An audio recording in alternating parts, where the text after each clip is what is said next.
Production funding for Homework Hotline is provided by New York State United Teachers, working to educate and assist students, provide medical care and support, and strengthen local communities.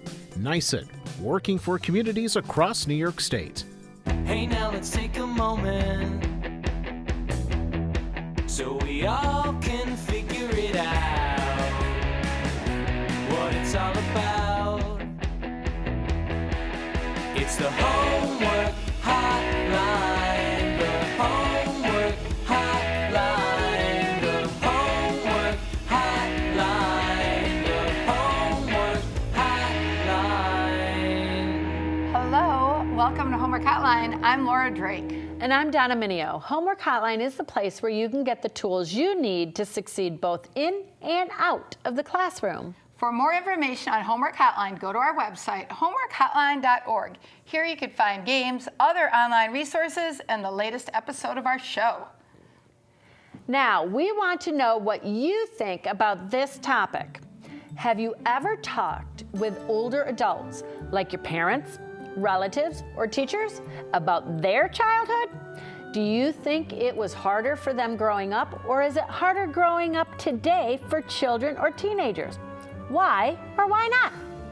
You can weigh in on this question and tell us what you think by visiting us on Facebook and leaving us a message, tweeting at us by using the hashtag HHVoiceIt, or by visiting our website, homeworkhotline.org, and clicking on the Voice It button. Now remember, the most thought-provoking responses will be put on air. The answers will be shared on this Wednesday's Homework Hotline.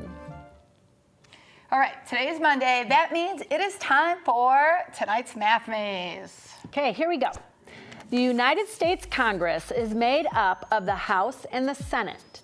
Women hold 22 of the 100 seats in the Senate and 84 of the 435 seats in the House. What is the percentage of seats that women hold in Congress?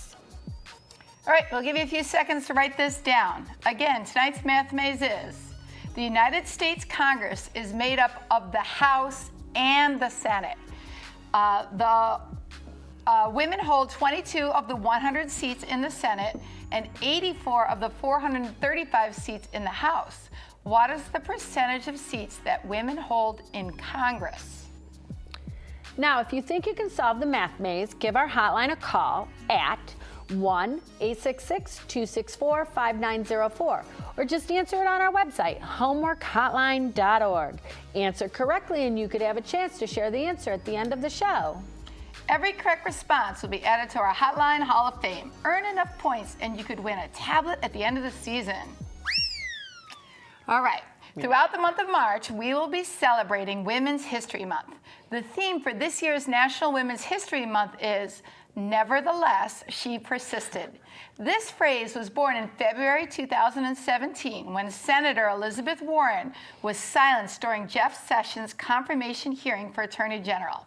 At the time, Warren was reading an opposition letter penned by Coretta Scott King in 1986.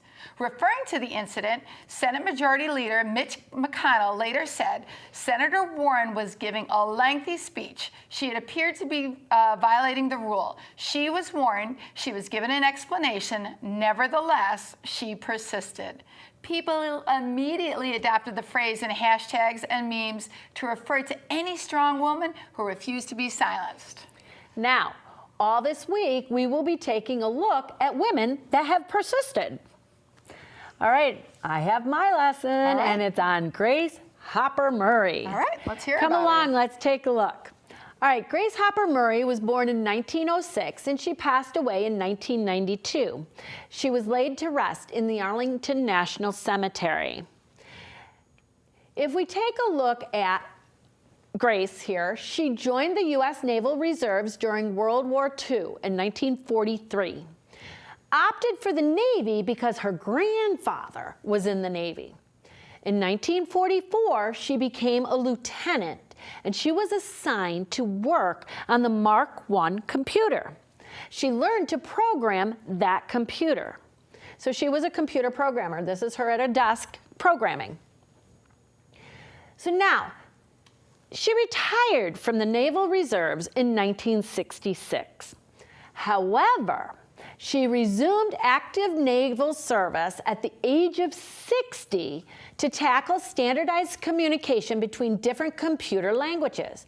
She became a rear admiral, and she retired in 1986 at the age of 79, being the oldest serving officer in service. And this is a picture of her in her uniform at the age of 79, I'm sorry.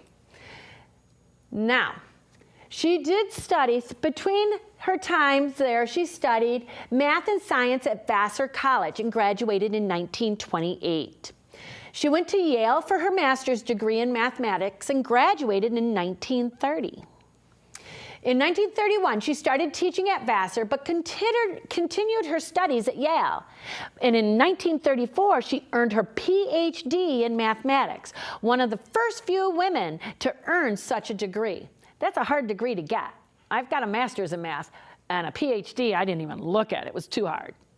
So if we continue to look, she married Vincent Foster Hopper in 1930. She became Grace Hopper. However, they did unfortunately divorce in 1945, but she kept the name. So now if you take a look, after the war, the World War II is now over, she worked with the Mark II and the Mark III computers at Harvard. While at Harvard, a moth shorted out the Mark II computer. This is a picture of the moth right here. And though given credit for it, she did not author the term, but she's gotten the credit for a computer bug.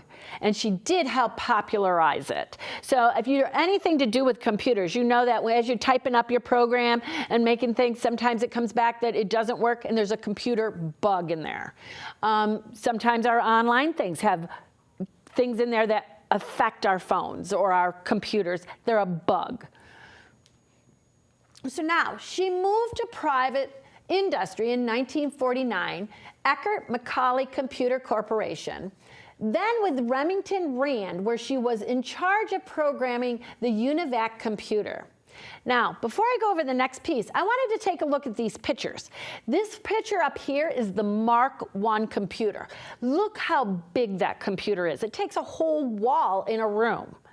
And then, by the time 1949 came around, the computer was actually able to sit on a desk. It's nowhere near the size of our computers now, but it was getting smaller. They were getting better and better in the technology as far as how to make it shrink and make it more user-friendly for people. Then in 1952, her team created the first compiler for computer languages. It was the precursor to COBOL, the Common Business-Oriented Language, which is used around the world. I know that it is a language that a lot of times when you are looking for a programming job, the ads actually say, "Do you know COBOL?"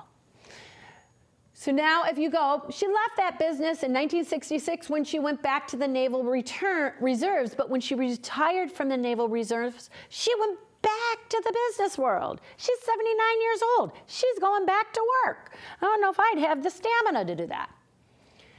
Now, here's some awards and honors in her favor. She got the National Medal of Technology in 1991. She was the first female individual to receive that honor. In 1997, she got the guided missile destroyer USS Hopper commissioned. It was named after her. There's a destroyer out there named after her. In 2004, the University of Missouri Computer Museum on campus was called Grace's Place. On display in that museum are early computers and computer components.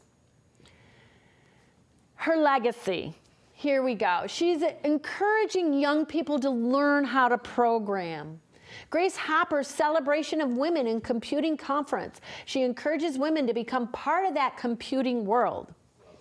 The Association for Computing Machinery offers a Grace Hopper Murray Award, but here's one all you kids will know. Google Doodle, you know how you go to Google and they give you that little thing across that says Google across?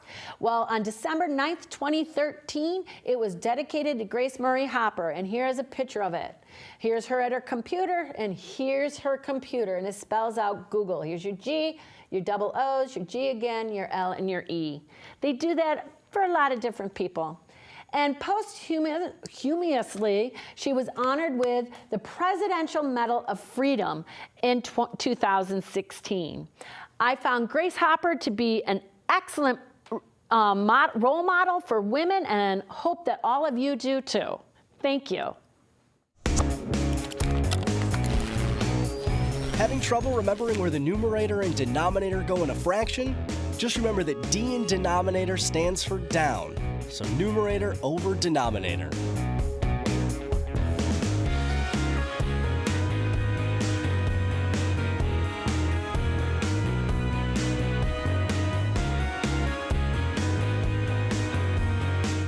All right, did you know that Americans throw out enough food in one day to feed the entire Seattle metro area for 2 weeks?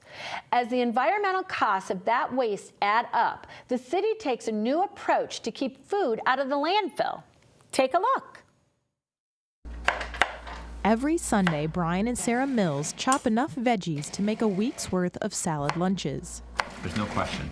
What am I going to have for lunch on Thursday? I know I am having a salad for lunch on Thursday, and it's going to be the exact same salad I had last Thursday and the Thursday before that. Salads help the family watch what they eat. They also help them cut back on the food they bring home, but don't eat. By just thinking ahead about our food prep, it makes it so that we have less food waste overall. By carefully planning meals, the family avoids overspending on food that rots before they get a chance to eat it. But even the best laid plans don't always work out. We have 2 kids, they sometimes eat what we put on their plate. Not always. Yeah.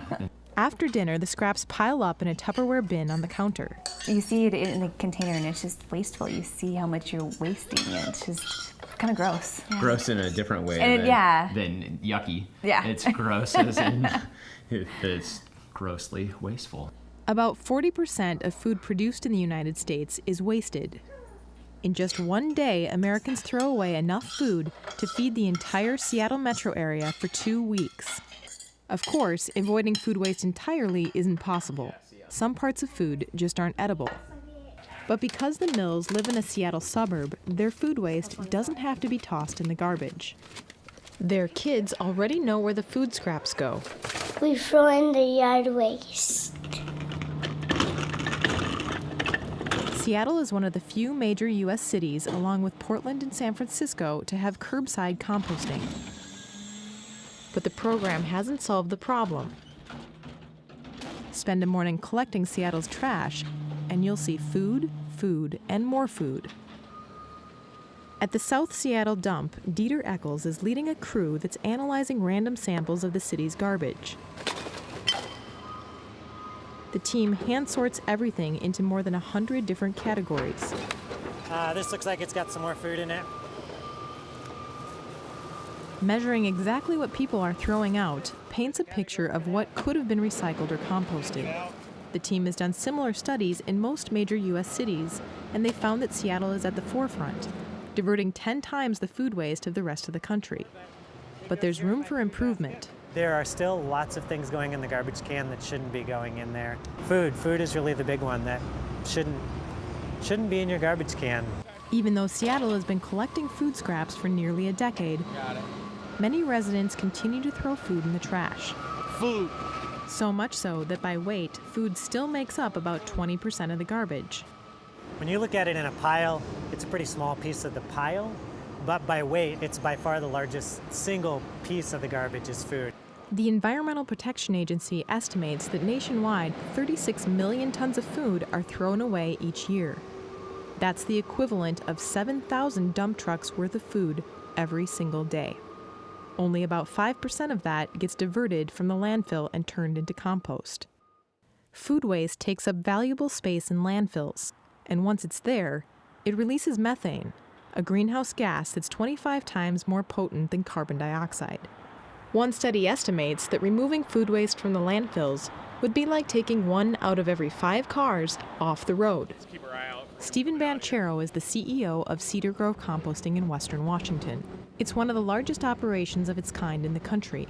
We're handling over 75,000 tons of food waste a year, escalating each year, pulling that directly out of the landfill and making soil out of it. In the United States, topsoil is depleted 10 times faster than it's replaced. It takes hundreds of years to create 1 inch of topsoil naturally. At Cedar Grove, it takes less than 2 months to convert a heap of organic waste into compost.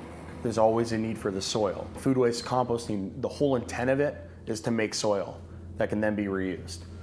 Each day, about 700 tons of organic waste is trucked in, and a fraction of that, about 10 to 15%, is food. The organic matter is run through a grinder and mixed to distribute the nutrient-rich food scraps among the grass clippings and woody debris. It's then stored in piles where microbes set to work.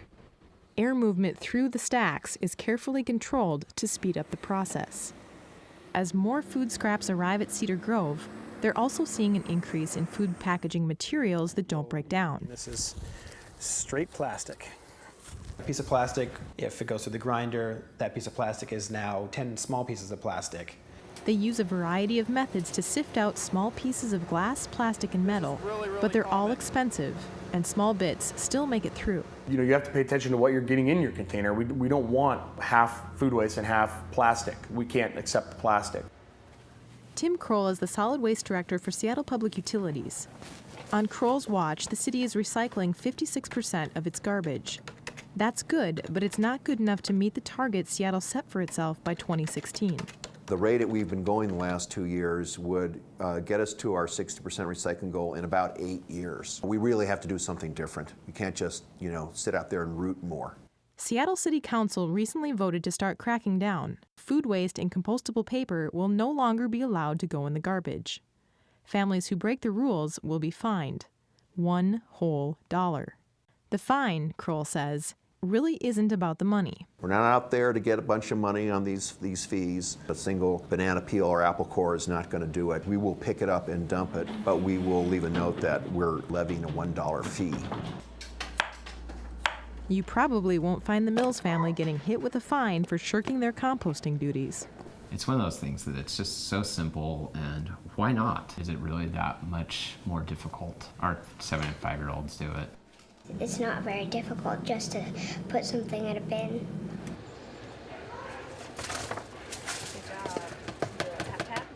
All right, how awesome that everybody composts, like there's a big bin that they compost and put all the compost in, and then they make dirt.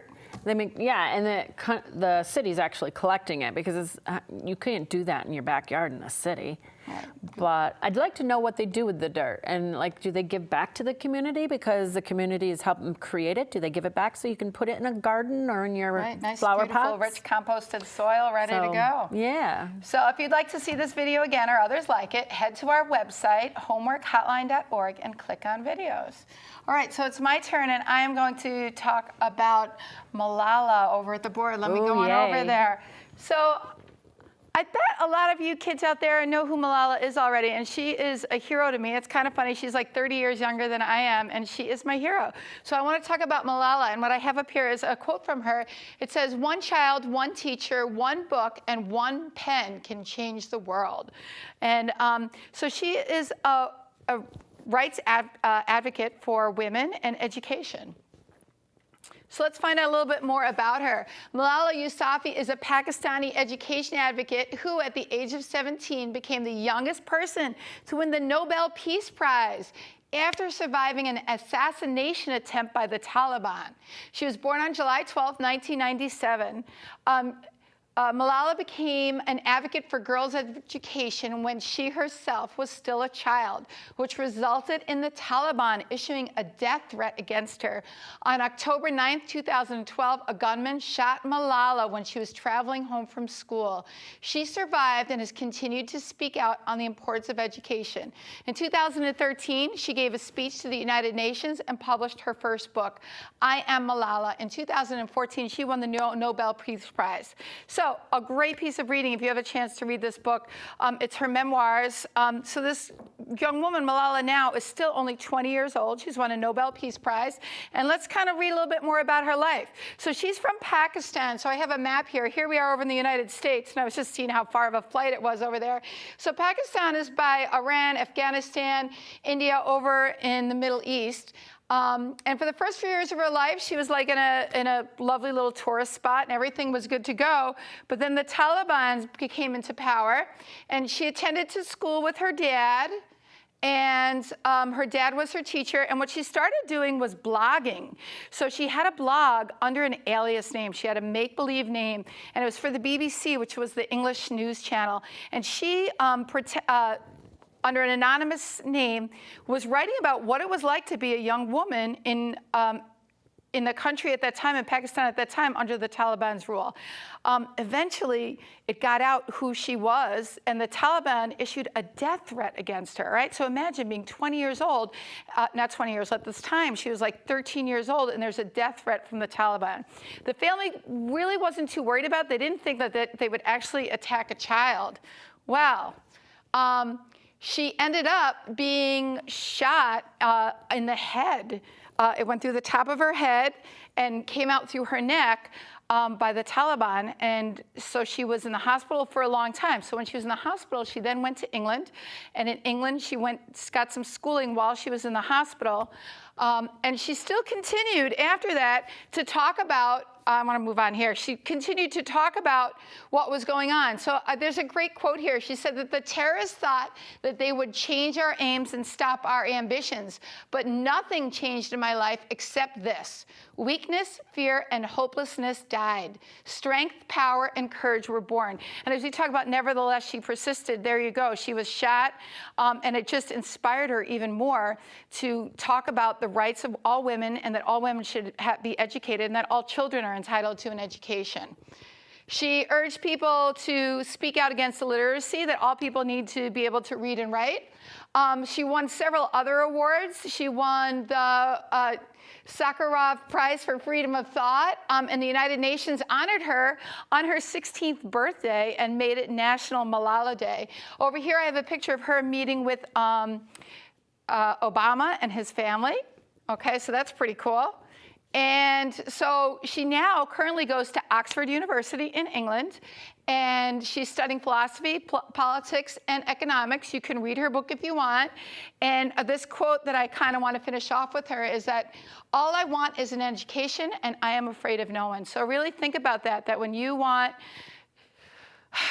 not feeling school sometimes, that people are fighting for rights in other parts of the world to be able to go to school. Malala's book is also a great read. It's called I Am Malala, and if you want to know more about her, I hope that you'll read it.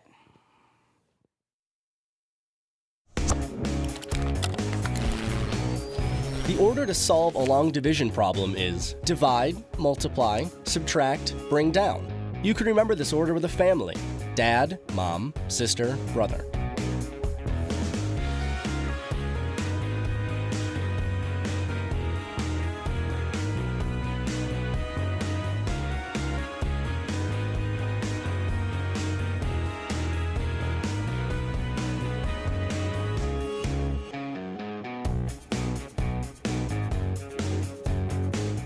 All right, we have a winner in tonight's Math Maze. Let's head over to Donna at the board.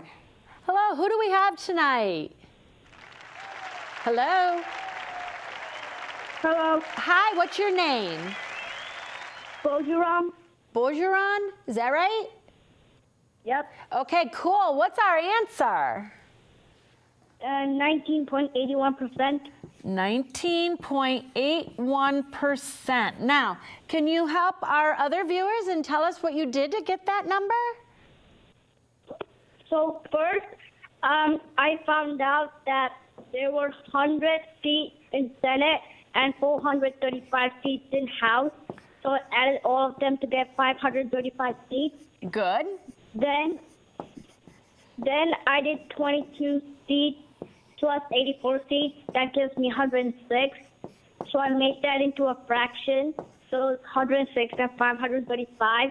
Then I multiply it by 100 to get 19.81%. 106, 535, and then you took that answer and you multiplied it by 100 to get your answer, whoops, of 100.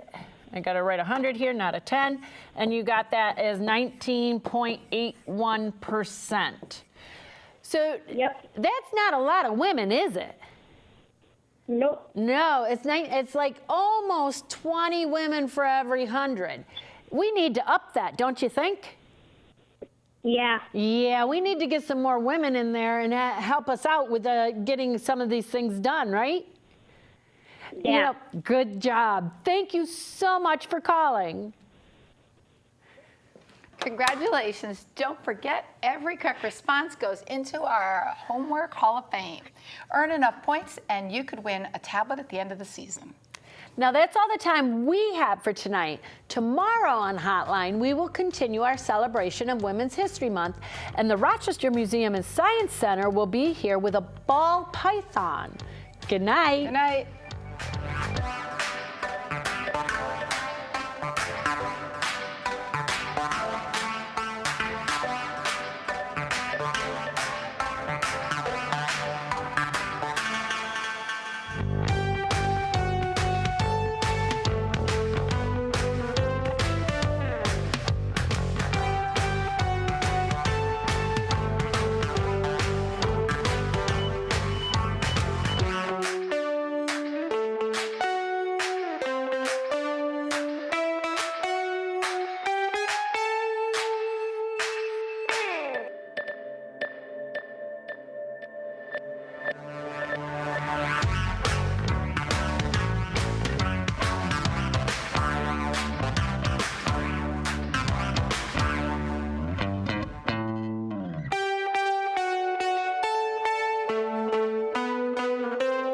Production funding for Homework Hotline is provided by New York State United Teachers, working to educate and assist students, provide medical care and support, and strengthen local communities.